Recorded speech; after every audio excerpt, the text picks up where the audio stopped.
day today on Wednesday, the hump day. And you had a good Labor Day weekend. Caught some rain here, as usual. We'll wait for people to come in. Let me see if I can find myself, as usual. You guys know the routine out there. If you guys would let Be Live use your name and profile, it would be fantastic. But I guess if we haven't done it by now, it won't be done, I guess. Okay, where am I here? Okay. I still see nothing on my end. No, I don't have you either. Yep. And sometimes Facebook is crazy. Sometimes YouTube is crazy. You know what I mean, Judy? All this tech stuff, I can't stand it. Yeah, I know. And I'm glad it's you that has to work it.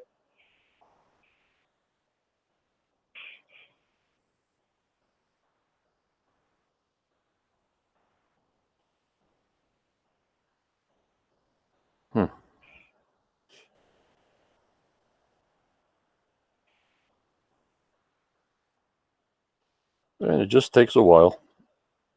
And there I be, Judy. There I be. Oh, you got yourself good. Michelle, can you hear Judy? Michelle's got us. Oh, okay. Cindy's Hi, got Michelle. us. Oh, there you are. I see you now. Loud and clear. Can you hear Judy also? Beautiful.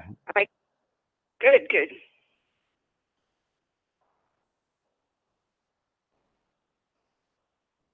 All righty. Let me get rid of this. How's everybody doing tonight? As people come in. And of course, from Canada, we have Judy. Hello, Judy. Hi, everybody. Good to be here as always. And I'm looking forward to tonight, as I do always. Yep, and the professor says, good evening, John, Judy, Michelle, and friends, loud and clear. We're cooking tonight, Judy. We're cooking. Hi, Daniel. Hi, Michelle and Cindy. We got to give that first shout out to Tammy. Tammy is listening tonight. I give her all the positivity vibes that I have for what she's going through, and for somehow to say hello from all of us, Tammy. And you'll always be my moderator, no matter what happens. You have a lifetime membership as being a moderator. You got it. Hi, Tammy. Good to have you aboard.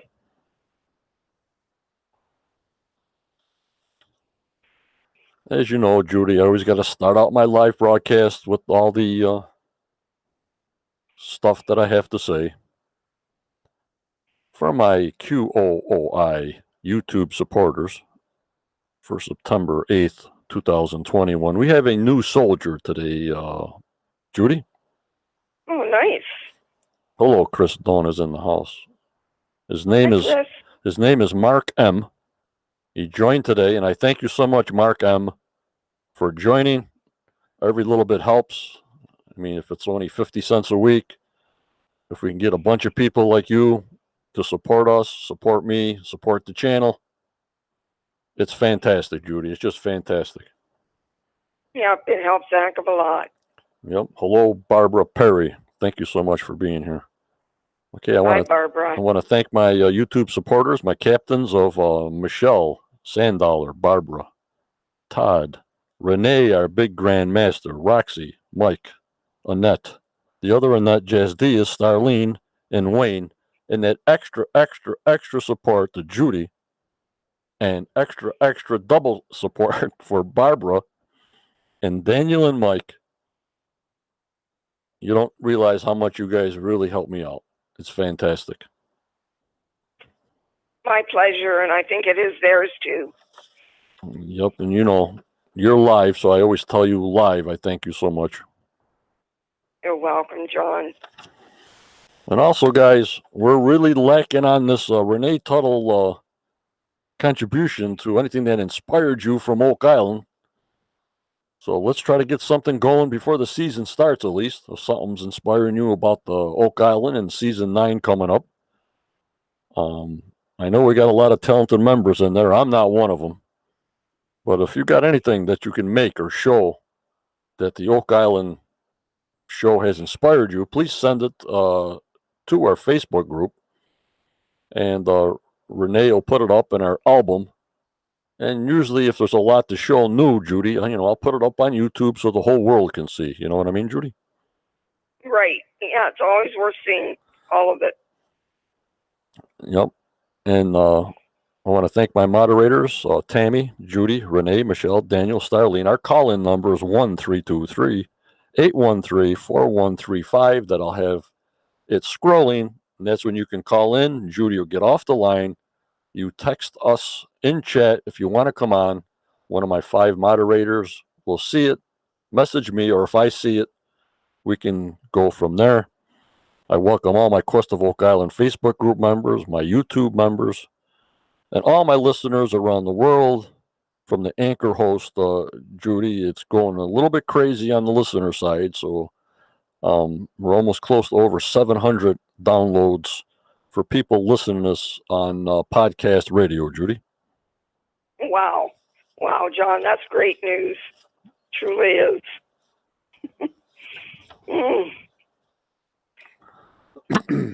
Hello, Linda. Go ahead. Hi, Linda. Good to know you're here. Okay. Just a little reminder, on Saturday, this coming Saturday, 4 p.m. Eastern Time, we got Daniel Rodstam on.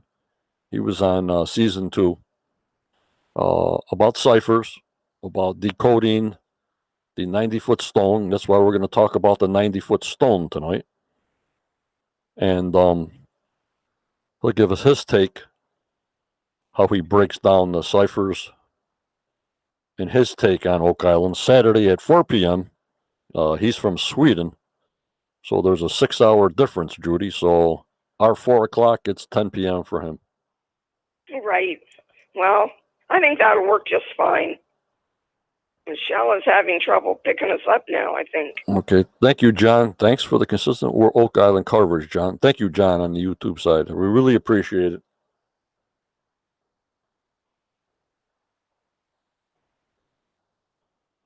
Yep. So also our soldiers, and we'll end the intro, is David and Scott and Ken and Curtis, Michelle, Dana, Josh, Virginia, Jean, Cindy, and Becky, who are our soldiers. I thank you so much. That's the big list on that.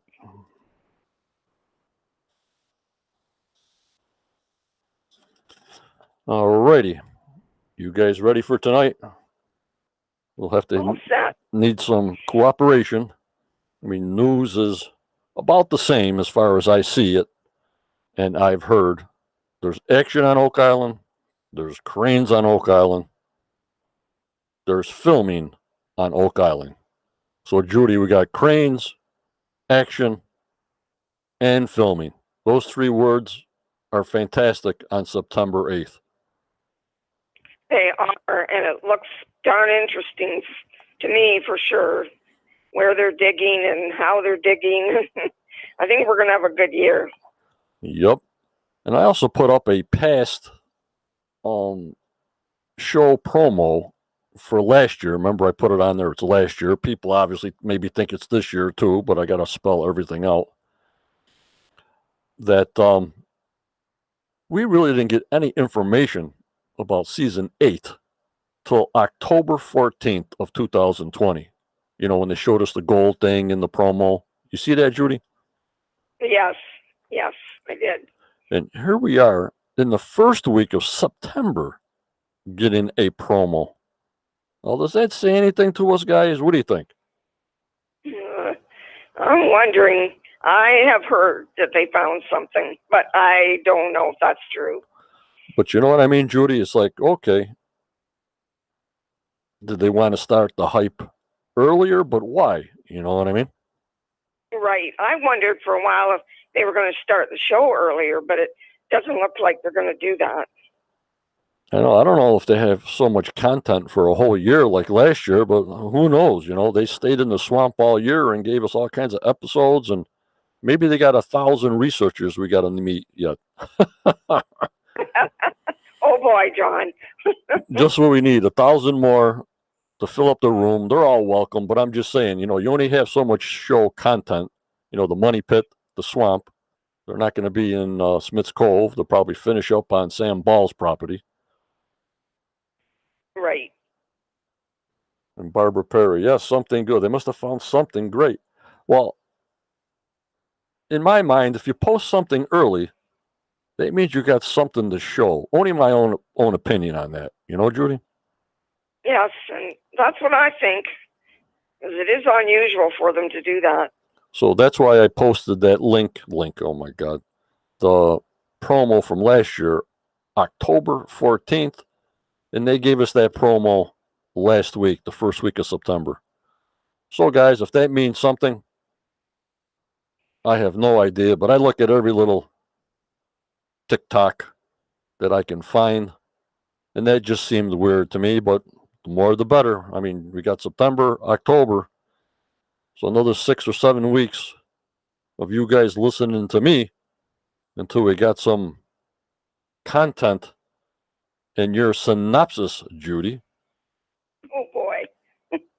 There's Tammy Williams. Hi, Tammy. Hello, Tammy Williams. All my positivities coming through the internet to you. I hope you're doing good. Thanks for coming in tonight. Good to have you back. Elaine on the YouTube side. Hello, Elaine. How are you? But let me bring up a photo. And we'll start a discussion on the 90-foot stone. Then after the 90-foot stone, we'll play the professor's video for the week. Then I'll put up the phone number. And that's the format for today. How's that sound, guys? Sounds good. And Linda, you make our withdrawal easier to handle. My withdrawal. You got it, Linda. Linda, I had all the theorists on my 5th anniversary party. So I had the whole party come in on one day instead of one week, one another week or whatever. So, so that was the big fireworks display. I don't know if I ever can match that big 5th anniversary special that I had, but I do have something in my back pocket that I hope it comes through. Yeah, drive us crazy. You like doing that. Hello, Cam. Yeah, well, let me bring up a picture here. There we go.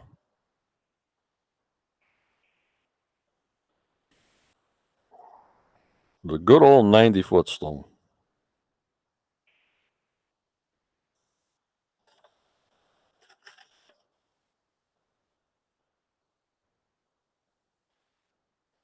Yep, Linda, should be interesting. You know, getting ciphers and descriptions of how they decipher all this stuff. It just amazes me how they figure that stuff out. You know, and I still scratch my head. You know, is the stone a real item? Obviously, from Daniel Rodstam, it's real because he's deciphering what it says.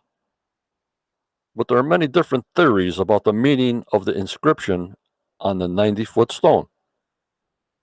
The problem is that the location of the stone is no longer known, and no pictures, no tracings, or illustrations of any kind have ever been found on the 90-foot stone. So we have no detailed idea what the stone actually looked like, Judy. The symbols that we do have, did someone write those down? Is that how we have them?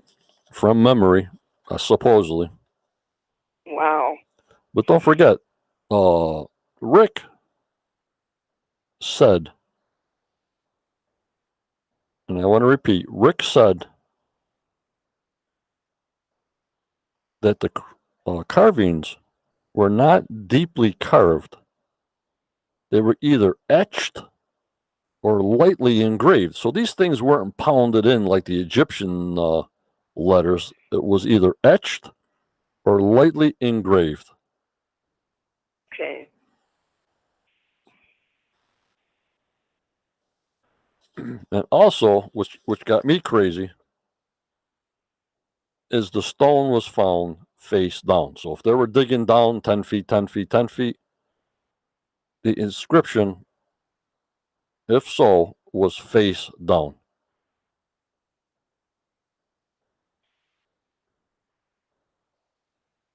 Chris says it's hard to count the 90-foot stone until they find it and see the actual carvings. Correct. And also, Daniel, can you believe the stone was part of Smith's fireplace on the island? When I talked to Joe McGinnis, she said it was in her great-great-great-grandfather's fireplace. Even though, the stories bounce back and forth. Hello, Jazz Dia. Thanks for coming in. You know what I mean, guys? Okay, whose fireplace was it in? Whose family was it in? Depending on who Discovery's account you follow, you got me on that, Judy? Yes. The stone was found at either 80 feet or 90 feet. That's another direction that people go in. Yup, Chris, pretty crazy. It was either found at 80 feet or 90 feet. And it may or may not have caused the flood system to be activated. Even the size of the stone is a source of debate. Regardless of the details, the basic story goes that the stone was discovered face down in a pit around 90 feet. It was likely moved to the side based solely on the weight of the stone and the difficulty which it could be removed. I mean, if it's a 200-pound stone, it's just not a piece of little rocks. You know what I mean, Judy? Right. It would certainly be difficult to bring it up from there. Yep, 2 accounts, Professor. And Chris says, I thought it was at 89 feet, to tell the truth. Yeah, who knows? Who knows? Like it says, it all depends whose book you read. It all depends whose account you look at. And it's just unbelievable. This little notation, this is from WikiLeaks, or Wiki.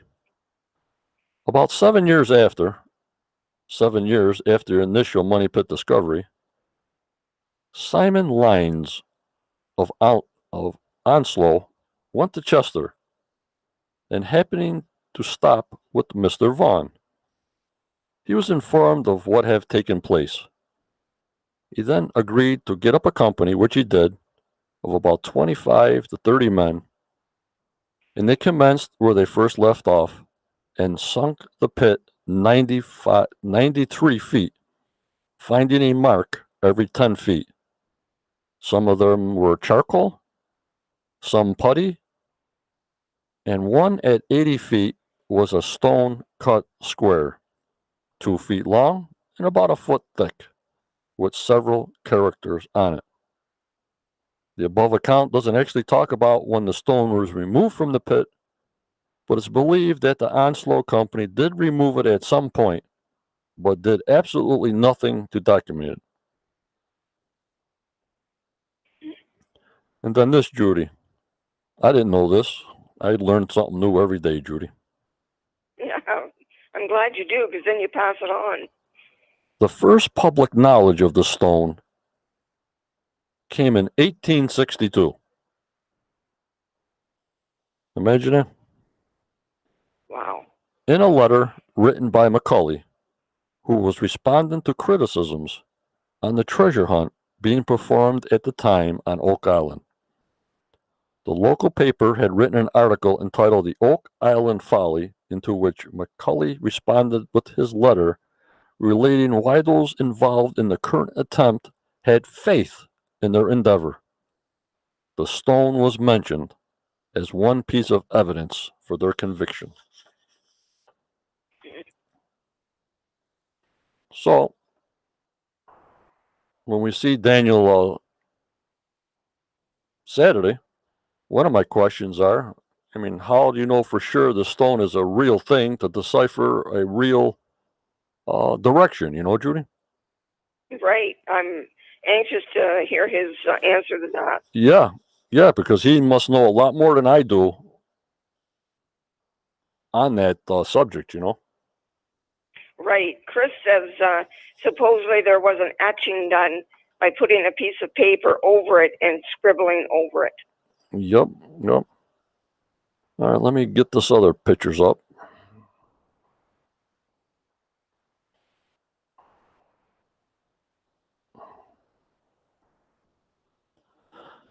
As the team begins assembling a massive wash plant on Smith's Cove, Doug and Charles and Jack Bailey went to Halifax to the backside of the bookstore where the 90-foot stone was last seen.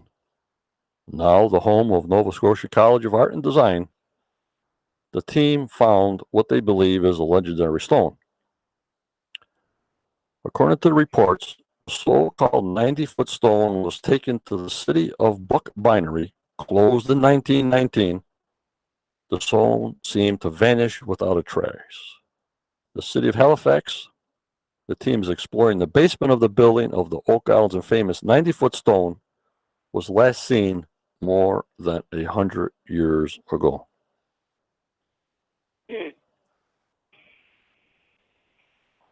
So here it is when they brought it into the war room. And it matched the description of the stone. Hello, Curtis. Thanks for coming in. And they said the inscriptions were worn off due to the beating of leather on it. The guy, Bowman, said there was only 2 initials left on it, which were LN, Judy, and it's not Laird Niven's initials on this rock.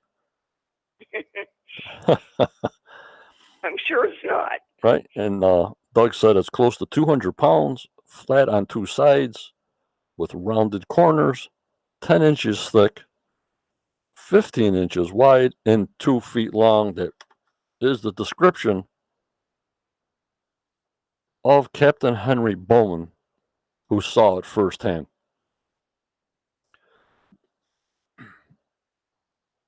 They did put a laser abatement on it. They found no other letters on it.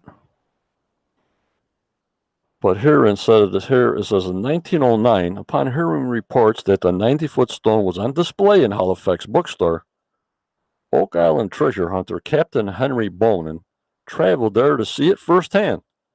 He was hoping that by finding the original stone and carefully examining the carved symbols and markings, he might be able to find clues into the stone which were previously overlooked.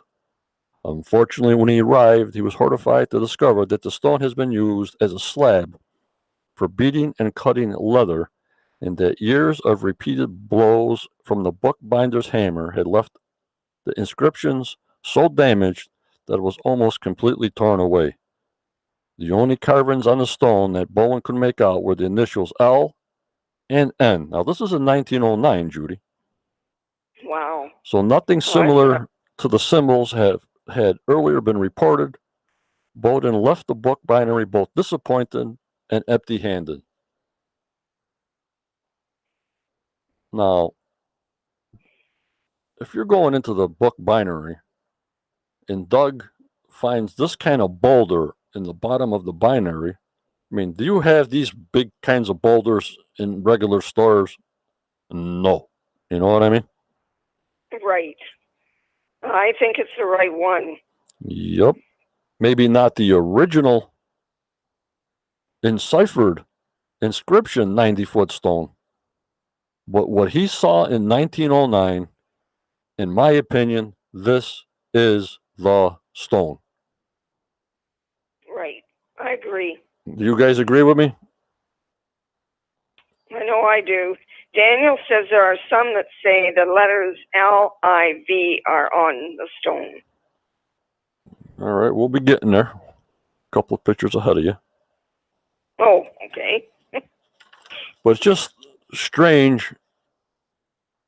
Not strange, but Doug found the stone exactly what this guy in 1909 said, described, and found at the binary store. That's what I'm saying. So you can check it off because I believe wholeheartedly that this is the same stone Captain Henry Bowden saw. So that leaves in question, Judy, who has the original inscript 90-foot stone? Right. And why are they hiding it? Correctamundo.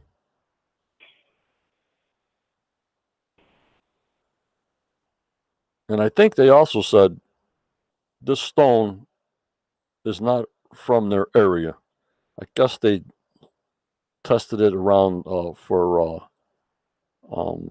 stones or boulders this size around the area, and this stone's not from the area.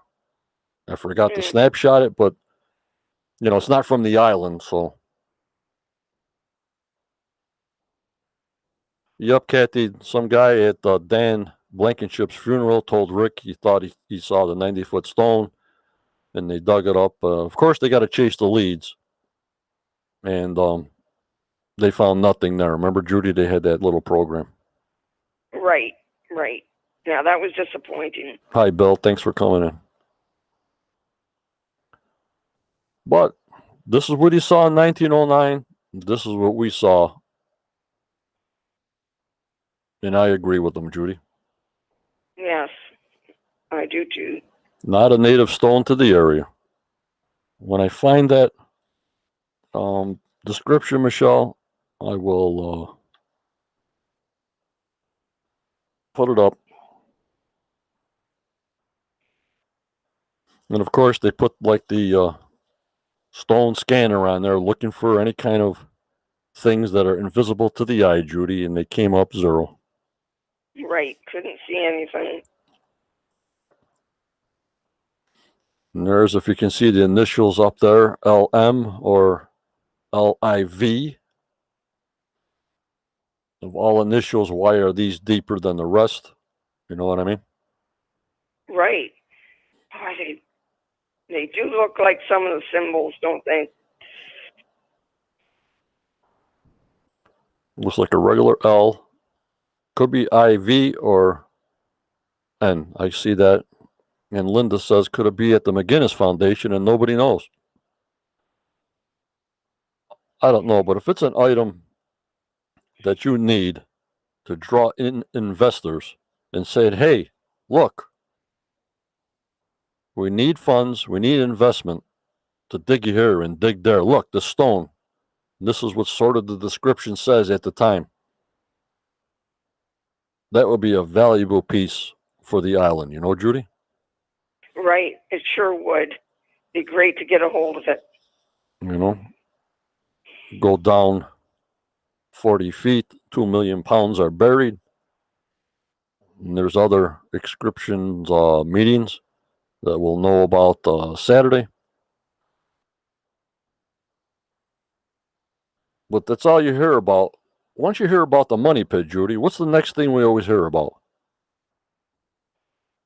Oh, the treasure. Right. You hear about the money pit with the treasure. We hear about the swamp. But the 90-foot stone is right up there on the top 3. What do you think, guys? True, yes.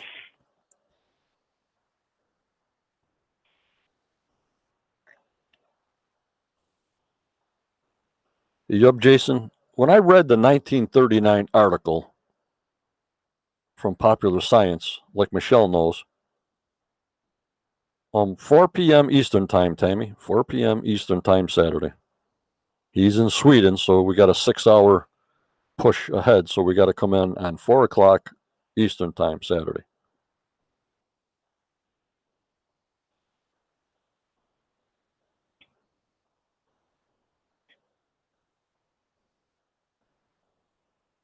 No, Tom. You think they would have this tested more? But I think they're like me. They say, well, the description fits perfectly.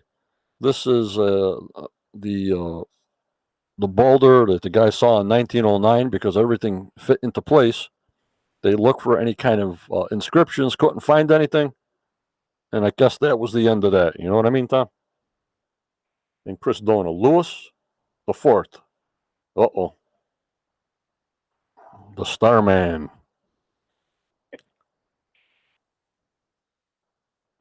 By looking at the stone, Chris thinks it looks like LIV to him.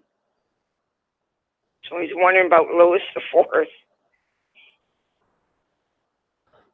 And all I can say is maybe, like Rick said, very lightly etched symbols on this stone, Judy. I mean, etched, that can be worn off just with a little bit of rain or something. You know, if you're pounding leather on it, them inscriptions will be disappeared within an hour, you know? Right. I can't believe that somebody would do that with that stone. It's hard to believe. And there's the best picture I got of it. That's why I said it could be, like you guys said, LIV or LN. But below that N, don't you see like a little triangle, downward triangle? Yes, I do. Or am I seeing things? No, I do. You know, we all know how the symbols look. So mostly there were triangles, dots, X's, like C's and little crosses. Now under the L, do you see like a little cross under the L?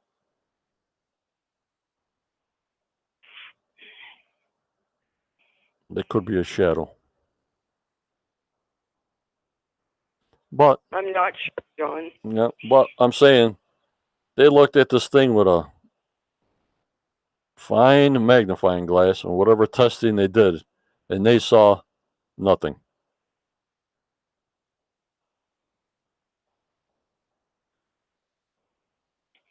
King Louis with deep initials.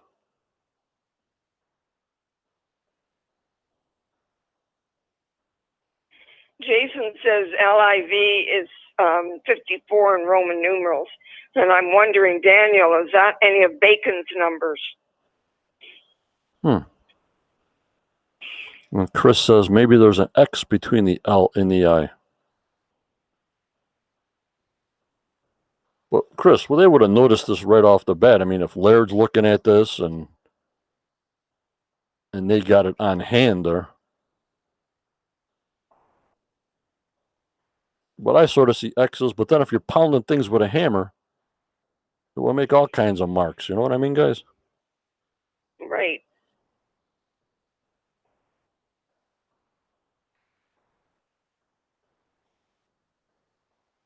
Half of Francis Bacon at 108, 54 and 50. Oh, no. Here we go with the 54 again. Yeah, Chris is right. Here, let me pop out so you guys see the whole thing. If you want to make a screenshot, go ahead. Then I'm going to pop right back on. Okay, guys? Alrighty. This way my picture. And though Be Live's supposed to put our pictures on the side, like StreamYard. I'm still waiting on that. So, hold on.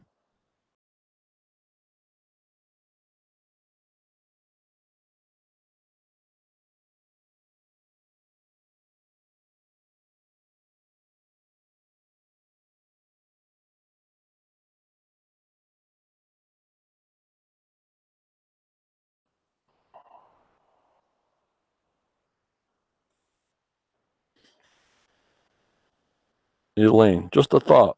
If they're not representative of the letters, but Roman numerals maybe in a date. Could be, Elaine. Could be. And Daniel says probably safely tucked away somewhere. But you guys agree with me that this stone is the same stone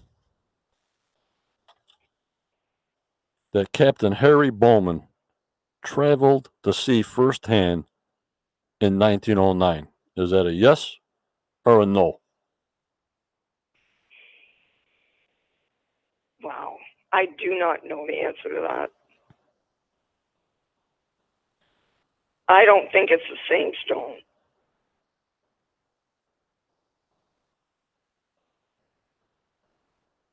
Yeah, Michelle says they almost look like raised letters and not carved in the stone. You're right, Michelle. I thought of that too.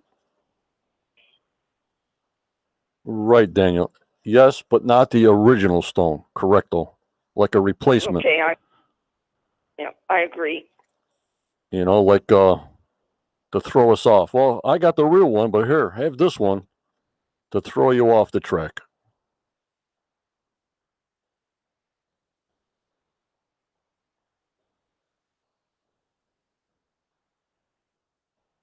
Linda, everything we know about all the searches, all the items were documented in some form. Why wasn't the stone documented or photographed? Nope. I agree. Nope. When they dug it out, what did I read before?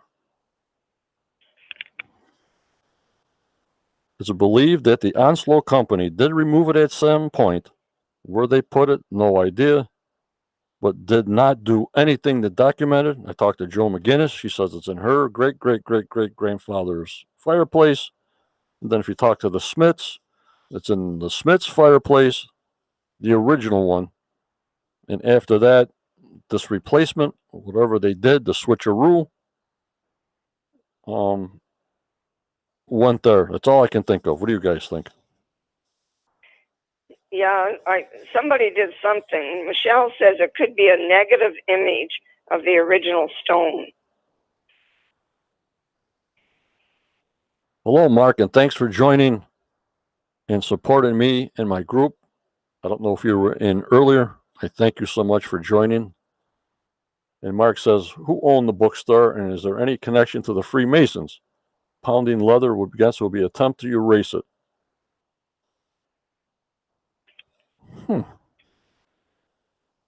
Who owned the bookstore?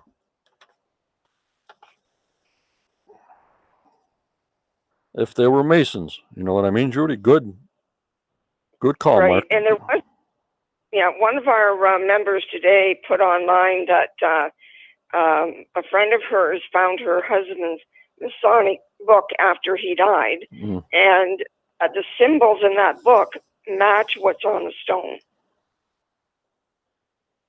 And then the professor says another question: why would you blow up the HO stone? Daniel, I think the early searchers for this treasure were going haywire. They thought the treasure was under these stones. Maybe the HO stone or the OH stone was a lot bigger. They put dynamite underneath it to see if the treasure's underneath it and blow these stones to smithereens, I think. What do you think of that, Judy? Yeah, I think so. I think they weren't interested at all in the small things they were finding that are so important. The only thing that meant anything to them was the treasure itself. Right. And like I said, we don't have clear evidence of the correct symbols on this stone, but it's almost like the most important piece of the puzzle if it's given us directions to show us what the meaning is, or maybe where to dig or what's going on. But why, if the original saying was that it was engraved lightly etched, and why would you put it face down and then go up 9 levels? What do you think, guys? Big question, John. You know what I mean? If I'm going out of the tunnel, or some people say it was a vent tube or whatever, I don't put the directions of something, and who knows who was going to decipher this once you dug down to that, what the heck that means. You know, you saw this stone, you saw all this symbols on it. Well, what the heck is this thing? You lift it out of there, and the flood tunnels supposedly came in with the clay. I would put it letters up because you don't dig from the bottom up. So something there also gets me a little crazy, Judy. Yes, I've never understood that, and we probably never will. Yup, Daniel, it's like blowing up Egyptian hieroglyphs. Yeah, it just doesn't make any sense. But again, that's all these people are looking for in the older days, expendables. That's it. They didn't care what was engraved, blow it up, dig up. We didn't find anything else, so let's blow up the next thing, dig the next thing out.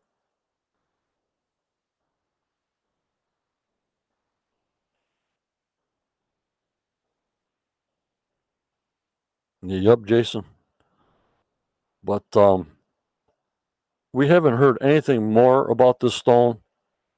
I inquired, but maybe it's in a future episode.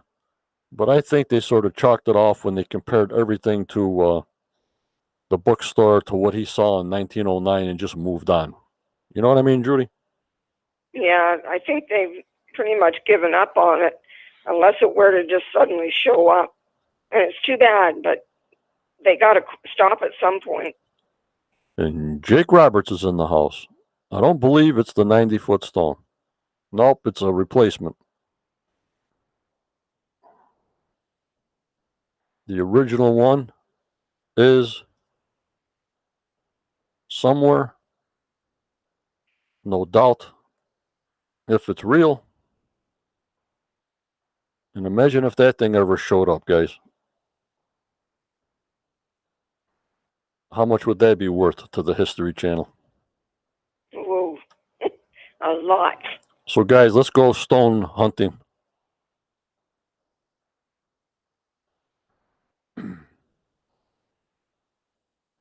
It's just unbelievable what they do.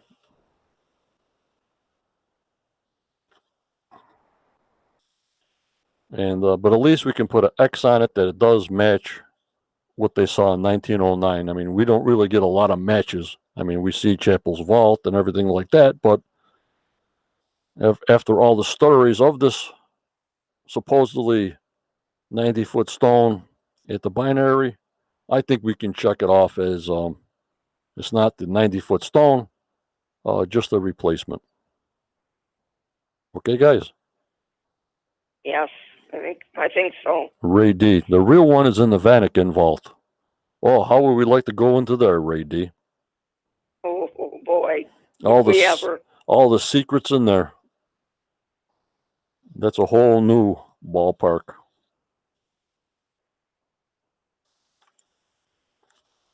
Alrighty. I'm going to put the phone number up, Judy. Oh, alrighty. And then in a little while, we'll play the professor's video. So let me get the phone number up here. We're talking about the 90-foot stone. We're going to have Daniel Romstead on Saturday at 4 p.m. He was in Season 2, Episode 5, the 90-foot stone. He's a cryptographer who believes a slab of stone found at the depth of 90 feet holds a different set of clues to the treasure that previously thought. He says the cipher is actually two codes in one, including both the original reading and the Spanish version when translated into English. So that's going to be a good one. So all you guys that want to put questions in, go to my Quest of Oak Island Facebook group. You'll see his picture that I promoted. Any questions, please put them in the comment section below so I can print it out, because it's just too much for me when I'm live and everything else is going on. I see chat, I don't see chat, and I just don't want to lose it. This is from great Paul Wiklowski. Summer of 1804. Searchers dig into the main shaft, finding oak platforms every 10 feet. On some platforms, he found charcoal, putty, beach stones, and coconut fiber. At the 90-foot level, a large stone slab weighing 175 to 500 pounds, measuring 25, 12, 16-inch ounces, with an encoded inscription facing down. Yeah, Chris, it's unbelievable. Also at 90 feet, water is slowly seeping through the clay.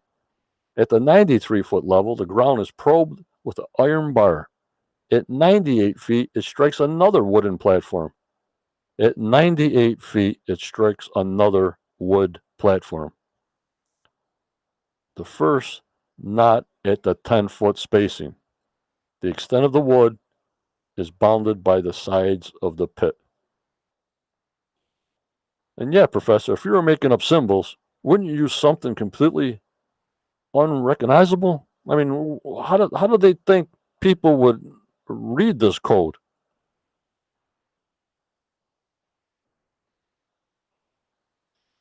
The cipher method. And who's the cipher master? Judy? I think his name is Jake. And who does all these crazy cipher puzzles in the spy ring? Francis Bacon. You know? I wonder if Bacon had a part in that. It's just unbelievable. And if you're going down every 10 feet, you'd have to go down 90 feet with no platforms. Now think of this, guys. Here comes Johnny's brain. Ready? You're digging a hole that's only 13 foot in diameter. But I guess it's got a lot of blue clay on the sides because there was pickaxe marks in the sides of the clay, which are holding the sides back. So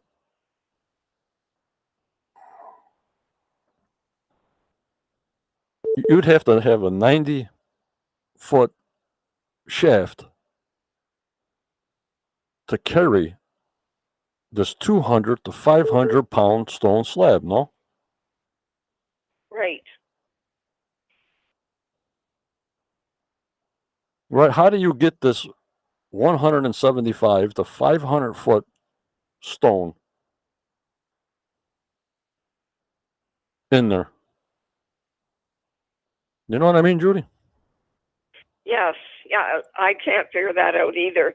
Tom Burns says he sometimes thinks the stone was an invention of the storytellers and manufactured to enhance the mystery. Yep. Agreed. Tom Burns, agreed.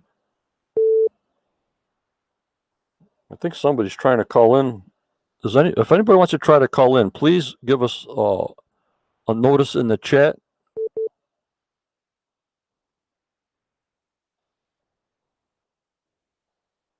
Thank you.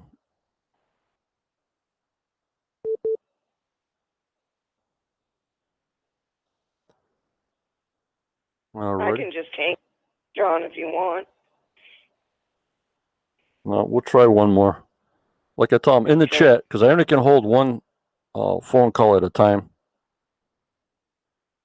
And it's my regular phone, so it could be anybody and anywhere. So that's why I wanted in chat if you're calling, so I know it's a call from you guys. You know what I mean, Judy? Right, gotcha. Because at early times, 8 p.m., 7:30 p.m., 9 o'clock, it could be anybody calling me. That's the problem.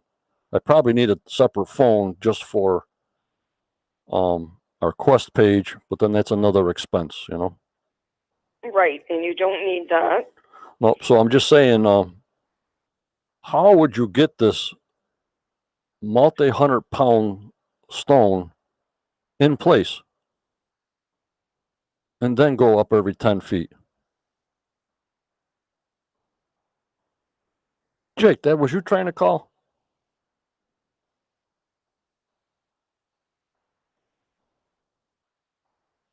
All right, Jake, Judy will get off the phone. Okay. All right. And Jake, I probably recall. won't again, guys, so I'll say good night, John. Okay, Judy, thank you so much. All righty. Bye-bye, everybody. Bye-bye.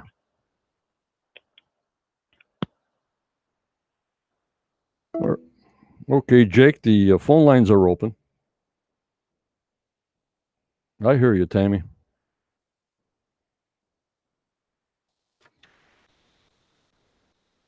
We'll wait for Jake to call in. Yeah, okay, Jake, you're all set. Thank you, Judy.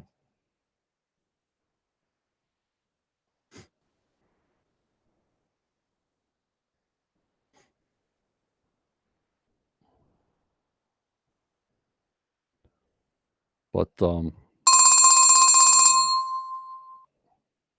hello, my friend. Hey, my buddy. How you doing? What's going on, my man Jake, the Snake Roberts? Well, I wanted to weigh in on the 9-foot stone because, I mean, something that I think that most Oak Island theorists, have thought about a lot, and there's a reason why we really don't do a lot with it, and that's because there's no real provenance for the images of it that we have. Right. In other words, you look at it, and particularly the image that Daniel did a great job with his post tonight, with the image that is the most popular one. You look at the symbols, and they're separated into words that were interpreted to mean 30 feet or 40 feet below, blah blah blah. Right.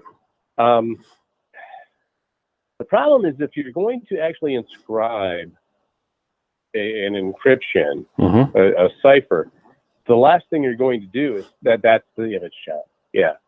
The last thing you're going to do is separate it into words that are going to help someone decrypt it. Okay, they would have been all in a math in terms of or a geometric form or just a square or rectangle or so on. There wouldn't be spaces between them.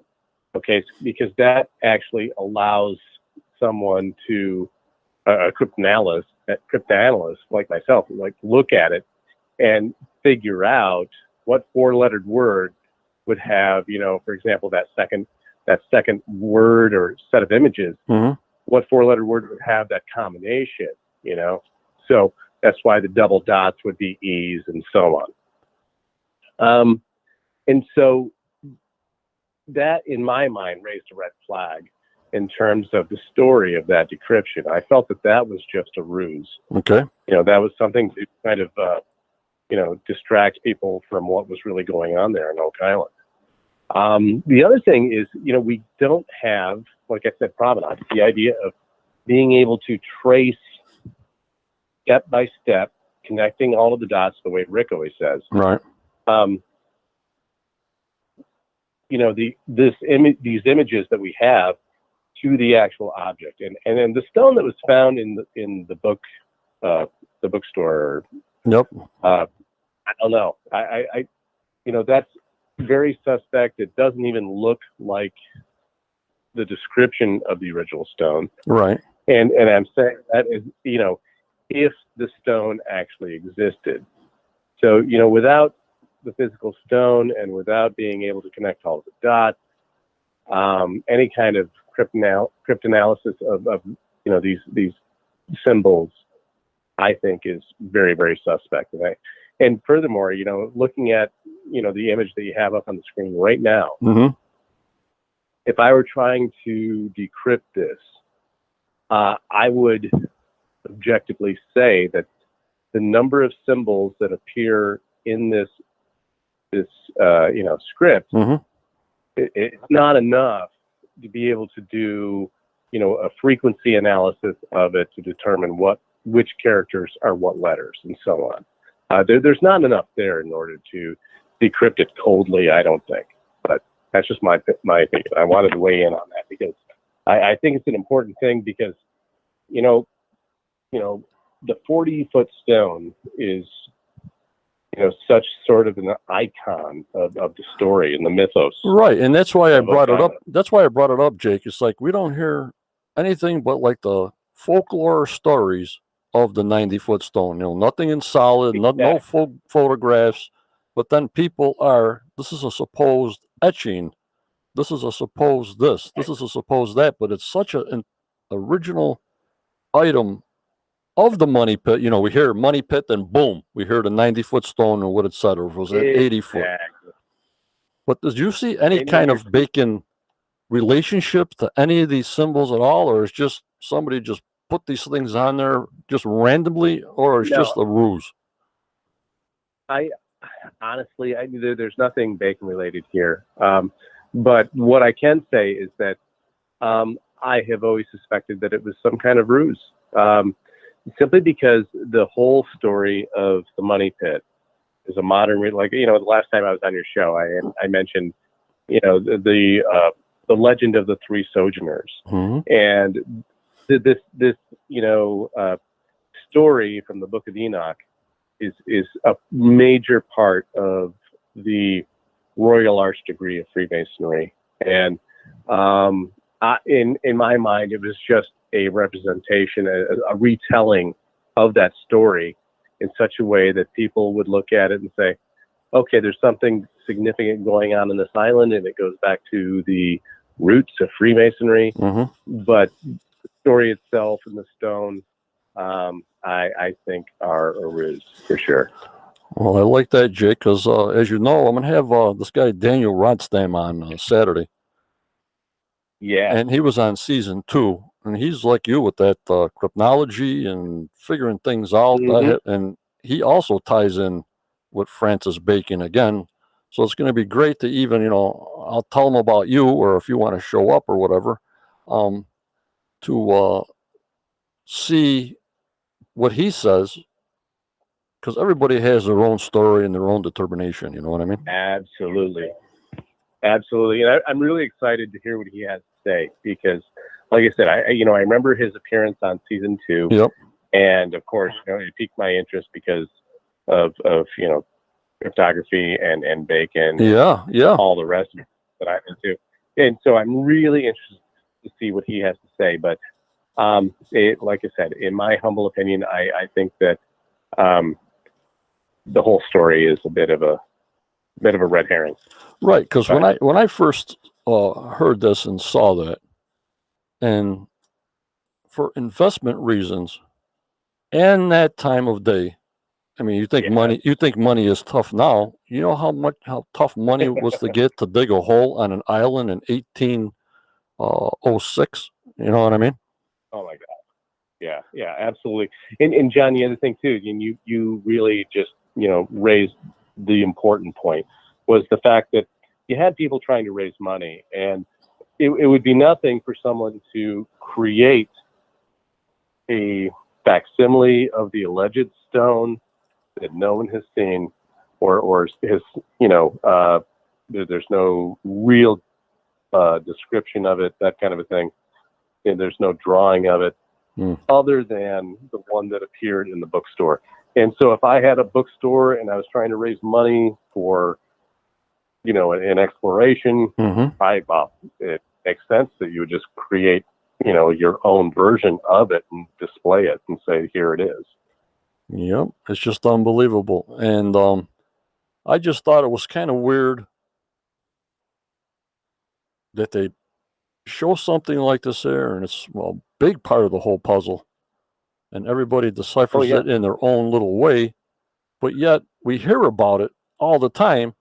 But yet, then, like all you guys, all the researchers and everything, they sort of don't go into the 90-foot stone like everything else is like 100%, and the stone gets about 3%. And that was my question out there tonight. Well, why doesn't the stone get just as much input as everything else that they break down? That what's here and who brought it, but what about the 90-foot stone? They just thrown it in the trash, I guess. I think you're right.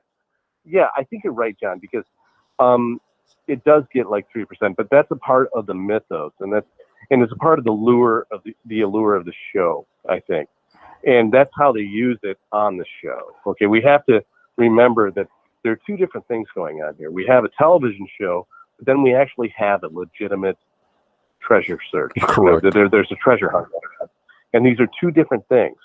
And so for the show, for their intents and purposes, the idea of this encrypted stone is very alluring.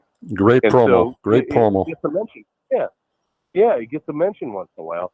But I think that if anyone watching your show tonight has their own 40-foot stone theory that they want to submit to Oak Island, that it's not even really going to be looked at, because frankly, it's kind of a thing where they're like, yeah, we're not really going to look at 40-foot stone theory, simply because it's a waste of time, because we have no provenance that any of these images are actually accurate. Right, okay? And then I think And then the professor says, "I'll come forward. I have the stone. It's in my garden." The professor. Of course he does. And then, if anyone does, yep. he does. And then, Jake, also, which turned me off to the stone, that's why I really don't talk about the 90-foot stone. As you notice, it's the only night really I talk about the 90-foot stone. Oh, yeah, I know. I know. When that person saw Rick at Dan Blankenship's funeral and mentioned he saw the 90-foot stone behind the museum, that was sort of like, well, what the heck is buried behind some kind of big redundant bush or something in the backyard of a museum somewhere? You remember that season, right? I do. Yeah, I remember that. So they bring all the excavators, they start digging up the whole backyard. And I think that turned me off more towards the 90-foot stone. But yet then that's my own personal opinion. And that's why we have different theorists trying to figure out, because if they're figuring things out from the stone, they believe the stone is real. You know what I mean, Jake? Right. Oh, yeah, absolutely, John. And I'm with you on that whole episode. It did the same thing for me, and it's one of the things that made me, like I said, I know there's kind of like this mythos about it that the show loves to use. However, I also know that when it comes to taking it seriously, I don't think any of the theorists do. I hear you. That's just my 2 cents, and I wanted to make sure I called in and shared that with you tonight. So, well, I thank you so much, way, Jake. This has been a great show, but I can't wait to see all of the comments. You have so many great people watching right now, and they have such good insights, and I love reading the comments. Yep, I'm back to my original from 2016 Wednesday nights, because I get so hyped up from Tuesday that by the time Saturday comes, like the hype's it's like old news now in the internet. You know what I mean? For sure. Well, I thank you for calling in, Jake. Thanks for taking my call, bud. Okay. And I'll talk to you. All right, keep in touch.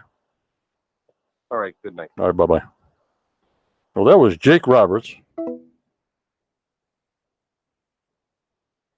Yup, Tom Burns says, if we reverse engineer the story, you need to include the stone. You place it in Smith's fireplace for some unknown reason, and then have it disappeared in 1919. The story lives on. It's all ongoing, Tom, over and over and over. You know what I mean, guys? Ray Wood. Pieces of the truth. Yep, we're getting pieces. But it's about time we put this thing together. You know what I mean? Unreal. But I don't have the episode of them seeing the stone, but it's when they went to the binary, Barbara. I don't write down all the episodes and the seasons and everything else. Look, I get the information to pass that on. It's out there. Alrighty. The 90-foot stone. Like I said, we'll see what Daniel Romstead says next Saturday coming, the 11th. Should be interesting. It should be interesting. All right, now let's take the number off. I want to thank Jake for joining us. Always good to get those phone calls in.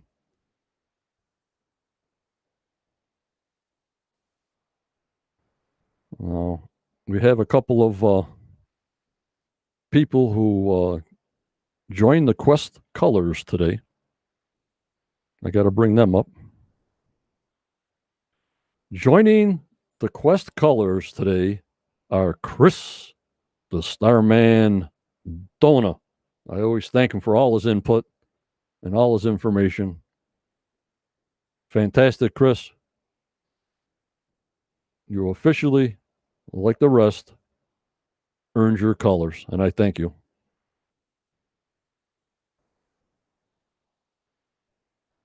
Then another person who earned their colors for being a top supporter of the channel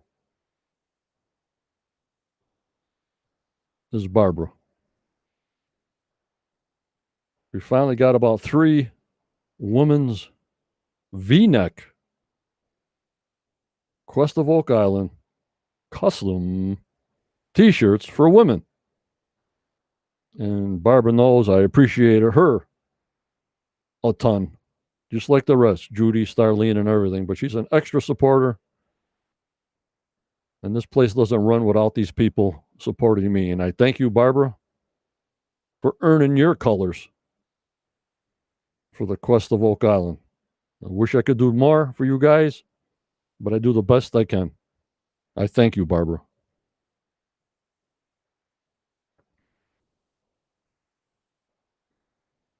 Alrighty. Now, we're going to get Daniel's video up here. Luke Rich. I believe the real treasure is the skull that they put there before the Knight Templars with the Freemasons. Maybe. Oh, that's too bad, Chris.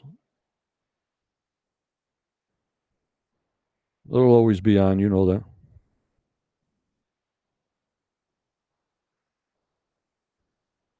Yup, Ray D. The cathedral would have been built at Nolan's Cross. Who was that guy, Judy? Gaetan? He had a book out. He said it was part of a chapel. You have to look it up in the past podcasts or even on Anchor on the radio side, Ray D. It was Gaetan. Oh, my lordy 40. He had a book. All his information was sent above. Hello, Wanda. Thanks for coming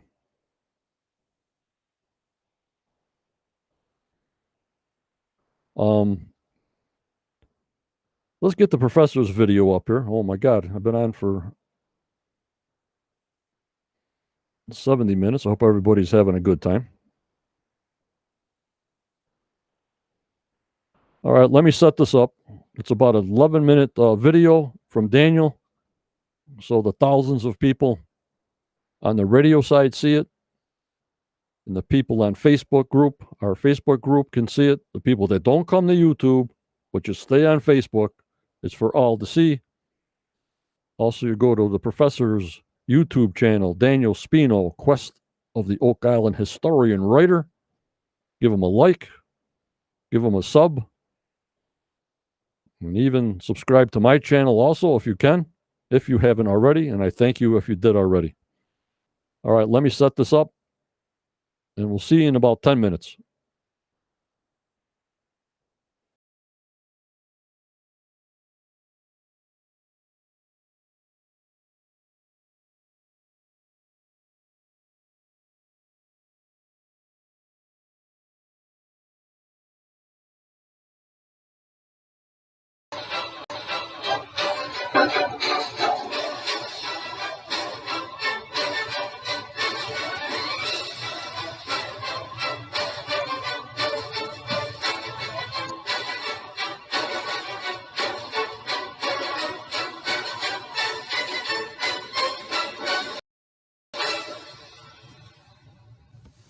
In 1753, Captain John Gifford and Richard Smith were assigned Islands 12, 13, and 28 that were located in Mahone Bay. One of their islands, Island 28, is what we now know as Oak Island. The grant was made in Halifax on December 27, 1753. The deed was to Captain John Gifford and Richard Smith, merchants for the purpose of fishing. The deed states a location description for each island. A location description means they had a good knowledge of the bay prior to the deed, thus operating or scouting the bay previously.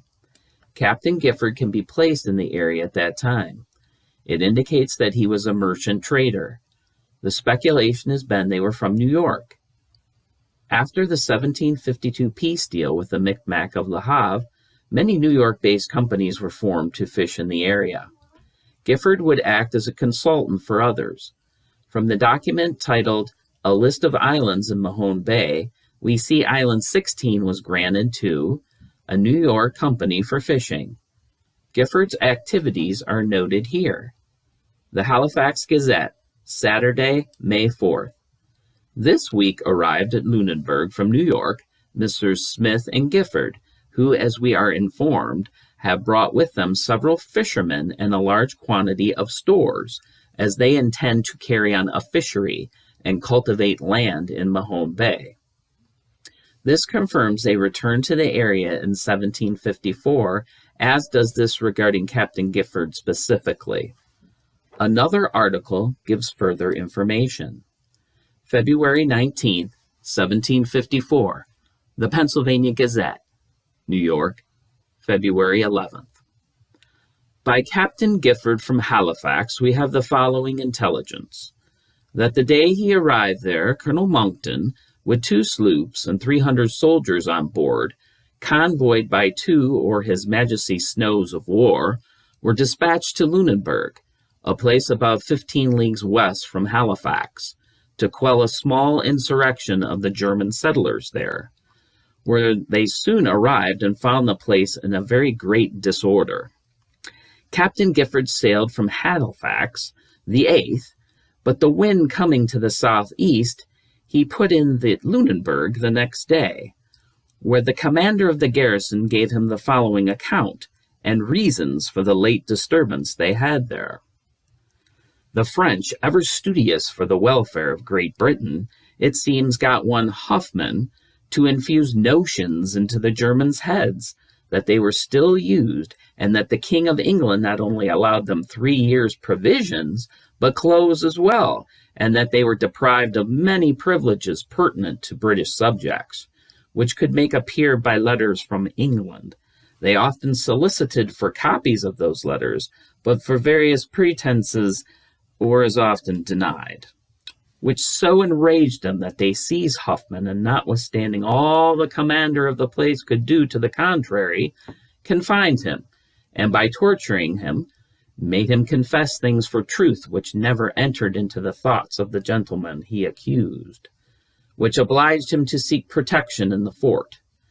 After which they remained quiet for some days, till they were informed, no doubt by some French emissary, that they intended to leave the garrison in the night, which so enraged them that they assembled to the number of 700, and went in one body to the waterside, firing their guns and making a terrible noise. And when challenged by the sentry of one of the blockhouses, were bold enough to fire upon the soldiers, but their fire was returned immediately. 2 of the mob were wounded, which intimidated them much, and the sudden arrival of Colonel Monckton soon put an end to the whole affair. They have taken all the German arms and left them defenseless. Hoffman is also taken and sent to Halifax, where though he will amply be satisfied and may possibly meet a hempen reward for his unwearied diligence and trouble in endeavoring to promote the happiness of so new a settlement at Lunenburg. Great numbers of Germans are daily out about in Mahone Bay, cutting hogshead and barrel staves, which they get in great plenty, and very convenient for water carriage to town. Captain Gifford had a very dangerous passage hither, and in the late bad weather we had here, he being to the westward of Nantucket, was drove as far to the southward as latitude 35, and says that they had so much snow that they were all hands employing throwing it off the sloop deck and sails to prevent her from foundering. He was past all thoughts of getting in here and intended to bear away for North Carolina, but a south wind springing up, he made all the sail possible and arrived safe here on last Tuesday. After being out 3 weeks from Lunenburg, 4 vessels from Boston and Old York arrived at Halifax a few days before Captain Gifford sailed, with all kinds of fresh meat and poultry fit for that place. Captain John Gifford is also thought to have been a privateer. Was he given rights to Oak Island just for fishing purposes? The G stone on the island some believe may indicate a Freemason presence. Others believe it was really a marker denoting Gifford as owner of the land. But no one has found any S's for Smith anywhere. Some believe there were secret illegal activities happening on the island. By 1765, the island was known as Oak Island and regranted under the Shoreham grants because Gifford and Smith did not uphold their end of the grant requirements. so the Crown took it back, most likely because the area was very dangerous and unsafe at the time. Perhaps the whole thing was a cover to explain why certain operations were happening on the island. Gifford may have been conducting business in New York, but it's believed he was from Philadelphia. The above story was from the Pennsylvania Gazette, which is located in Philadelphia. Later we see a Captain John Gifford described as Captain John Gifford of Old County Road, and was described as a coastal trader under duress and a smuggler in a 1775 British report on blockade activities. Another account places him as a privateer working for the colonials. The Gazette was owned by Benjamin Franklin, and if there was a Philadelphia connection, the name of Benjamin Franklin would certainly come to mind. The first official British colonial post office was opened in Halifax, Nova Scotia in December 1755. Benjamin Franklin was the Deputy Postmaster General for the northern British colonies at the time. Franklin seemed to have a great interest in Nova Scotia.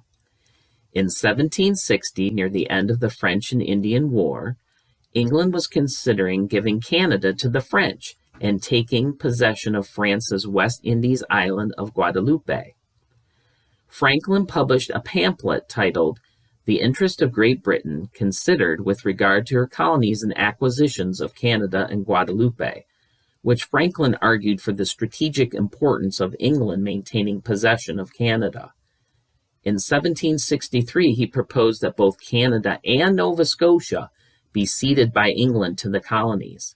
He later dropped this stance, but continued to pursue a political relationship with Canada.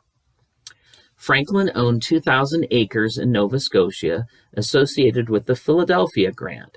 It was granted in October 1765 to Alexander McNutt as part of the Philadelphia Grant.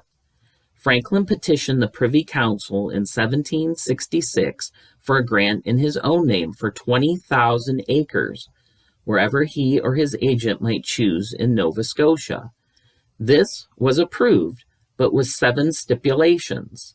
The 6th, that there be a reservation to His Majesty, his heirs and successors, of all mines of gold, silver, copper, lead, and coals. Franklin never carried out the conditions prescribed by the governor's instructions and these 7 stipulations. Franklin spent much of his time in England from 1755 to 1775.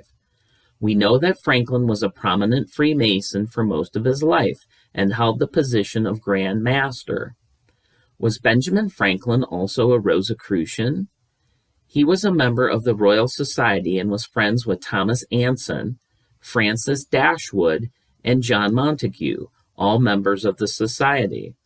Did his involvement with the Society and these members influence his interest and involvement in Nova Scotia, and perhaps Oak Island?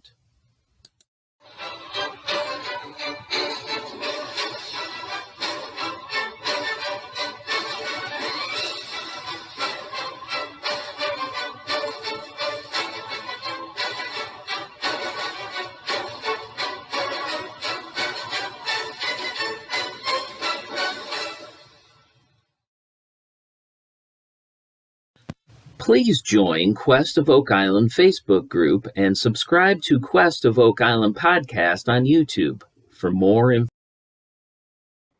Fantastic job, the professor, Daniel Spino. He's fantastic, guys. He's the best. Yup, Tammy. He's the best. All right, let me bring up this picture. We're going to just button it up now. Don't forget, Daniel will be on this Saturday at 4 p.m., 9/11. He was on season 2, episode 5, the 90-foot stone. You got questions? Put it in the comment section below on the Quest of Oak Island Facebook page. I thank you so much.